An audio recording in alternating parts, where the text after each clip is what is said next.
북한이 이렇게 우리 청와대나 국방부 모형까지 지어놓고 이러고 있는 게 맞다면 그리고 700억의 건물을 이미 폭파한 상황에서 문재인 대통령이 밝혔던 대로 북미 대화를 위해서 전력을 다하는 것이 맞다고 생각하십니까? 아니면 시기적으로 적절하지 않다고 생각하십니까? 여러분의 의견과 판단도 궁금해지는군요. 그런가 하면 여권에서 한반도에 있는 주한미군의 병력이 너무 과잉돼 있다는 발언도 나왔고요. 북한의 남북연락사무소 폭파는 도발로 볼 수 없다라는 발언도 나와서 오늘 기사가 되고 있습니다. 먼저 들어보시죠. 미국과 북한이 진정으로 비핵화를 바라고 있는가에 대해서 고민할 필요가 있습니다. 사실 한미동맹의 군사력은 오버캐파라고 봅니다. 사실 오버캐파 아닙니다. 대한민국 군사력도 충분히 북을 통제할 수 있는데 뭔가 예측 불가능한 세력을 통제하고 관리하기 위해서는 더 압도적인 주한미군의 존재의 필요성들이 이제 되고 있는 건데, 주한미군의 병력은 군사력적으로 오버캐파다, 그러니까 과잉해서 있다라는 송영길 의원의 발언, 이번엔 문정인 특별보좌관의 발언, 남북공동연락사무소 폭파는 엄격한 의미에서 군사적 도발은 아니다.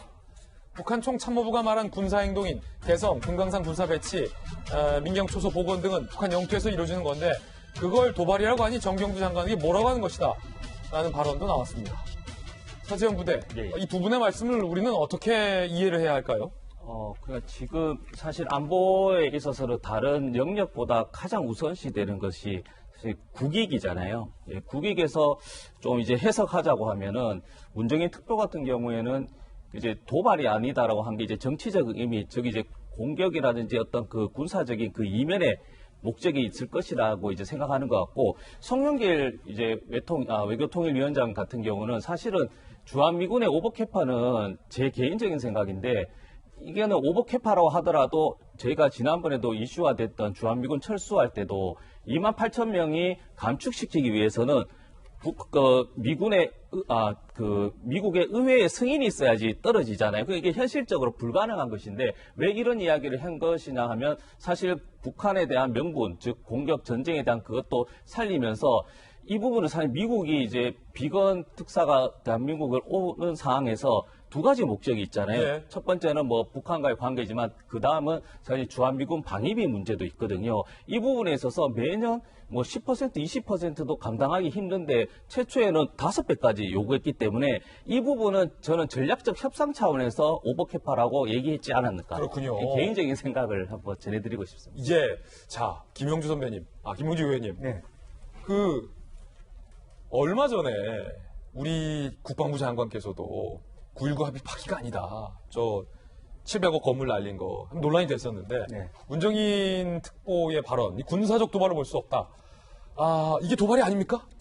사실은 이제 9.19 군사적 합의, 즉 말하자면 그 정상회담의 부설 문구로서 정확하게 얘기하면 군사적 도발은 아닙니다.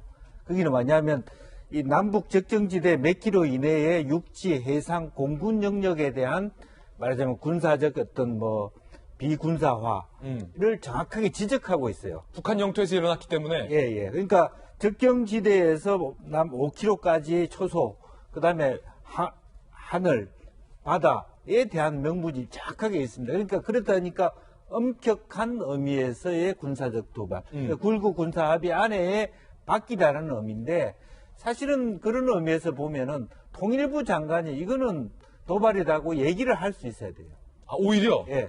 그러니까 이거는 국방부 장관이 도발이라고 얘기할 부분은 아니고, 어떤 면에서는 통일을 해가는데 싸움도 항상 사이 좋을 수 있습니까? 우리가 통일부가 남북이 같이 쓰는 사무소, 사실은 남북연락사무소라고 하는 것이 2층은 우리가 쓰고 3층은 대회의실하고 4층은 북한이 쓰는 공동사무소, 남한이 돈을 들인 부분인데 그 부분에 대해서 연락도 하지 않고, 물론 미리 연락은 했다고는 하지만 실제적인 실행한 것에 대해서는 감히 유감이라고 표현하고 이런 도발이 없기를 바란다고 정확하게 얘기를 해줬으면 국방부 장관이 도발이라는 얘기를 하도 안 해도 되는 부분이죠. 이건 도발이다. 예. 그래, 도발이죠. 도발인데 여기서 이제 해석하기에는 9.19 군사 합의 영역 안에 들어가 있는 범주는 벗어나 있는 자기 북한 땅 안에 이뤄지는 일이다라고 하는 것을 좀 구분해 줄 필요는 있다. 도발이죠. 예. 정익진 변호사님. 저는 엄격한 의미에서는 군사적 도발이 맞다고 보여지거든요. 엄격한 의미에서 봐도 도발이다. 왜냐하면 외국에 우리나라 대사관 있지 않습니까? 거기는 우리나라 영토로 취급을 한다고. 그러네요. 저 남북공동연락사무소가 대사관은 아니지만 예. 엄격하게 따지면은 대사관에 준하는 그러한 그 건물이고 우리 돈 들어갔잖아요. 예. 그런데 그걸 갖다가 폭발을 한 게 도발이 아니면 도대체 무엇이 도발이냐? 그 뭐 휴전선 이런 데에서 이렇게 총알 왔다 갔다 하는 것보다 더 심각하고 더 손해가 많은 그러한 도발이라고 저는 생각이 되고요. 예. 그다음에 이제 송영길 위원장이 아까 서 부대변인 말씀하신 것과 같은 그런 것도 깔려 있겠지만 제 생각에는 안보는 오바라고 하는 게 있을 수가 없어요. 안보는 0.01%까지도 대비를 갖다가 해야 되는 거기 때문에 그렇기 때문에 아무리 그 강조해도 지나치지가 않다. 영어식 표현으로도.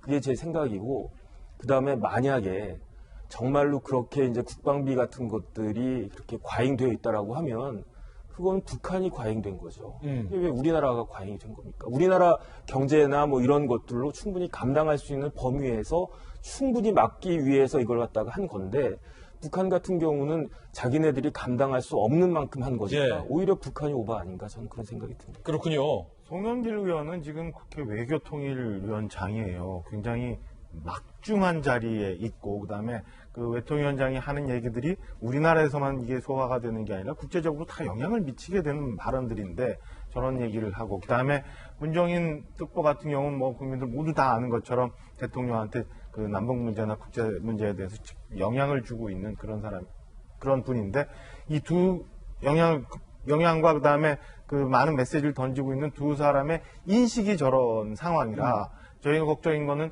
우리 국민들 일각에서 많이 걱정하고 있는 북한에 대한 지금 우리 정부의 대응 자세나 대응 의지나 이런 것들이 저런 식의 생각 때문에 저거 그러니까 남개성사무소 폭발은 도발이 아니다. 그다음 북한 영토다. 그다음 주한미군이 너무 많다라는 것들에 대한 인식들이 최고 의사결정권자인 대통령한테 많이 계속 주입이 되고 있다는 거에 대해서 국민들이 사실은 걱정하고 있는 부분이 있거든요. 그러니까 이 부분에 대해서는 균형적으로 대통령이 보고를 받고 합리적으로 이성적으로 판단할 수 있게끔 하는 참모진의 노력도 저는 필요하다는 생각이 듭니다. 예, 뭐 판단은 국민 여러분께서 해주시는 거니까 지금 이 방송을 보시는 국내에 계신 국민 여러분과 또 해외 동포 여러분께서는 과연 북한의 이번 폭파가 도발이라고 보십니까?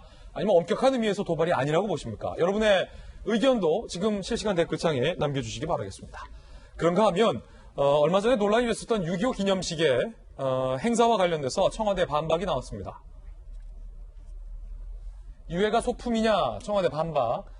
행사 당일 유해 옮긴 이유는 코로나 방역 때문이다. 행사 당일 기내에 2차 방역을 마친 뒤 발열자가 나와서 유해가 2호기로 옮겨진 것이다. 유해를 정부가 소품으로 취급했다는 것은 무지이거나 악의다라고 얘기를 했습니다. 반박을 한 건데 그러니까 이재명 기자 예컨대 2호기에 미디어 파사드 영상을 투여하는 일종의 이벤트를 위해서 유해를 이쪽 저쪽으로 옮긴 것 아니냐라는 세간의 의혹과 관련해서 그거는 무지하거나 악의가 있는 거다라고 청와대가 반박했군요. 맞습니다. 그러니까 지금 이제 의혹이 됐던 거는 그 유해를 옮겼는데 그게 결국은 미디어 파사드라는 어떤 행사를 위해서 옮긴 거다. 이렇게 이제 일각에 보도가 됐고 그거에 대해서 그렇게 되면 결국 유해는 그러니까 유해 송환을 위해 행사를 한 게 아니라 행사를 위해서 유해가 어떻게 소품처럼 취급된 것 아니냐 이런 지적이 나왔던 건데 청와대의 명은 그야말로 코로나 방역 때문이었고 발열자가 나와서 옮긴 거다 이런 건데 이제 그 전에 그걸 염두에 두고 2호기를 갖다 놨다 이렇게까지 주장을 합니다. 어디가 진실인지는 정확히 알 수는 없지만 중요한 건 발열 또한 2호기로 옮긴 건 중요한 이유 같은데 가장 중요한 걸 해명하지 않았죠.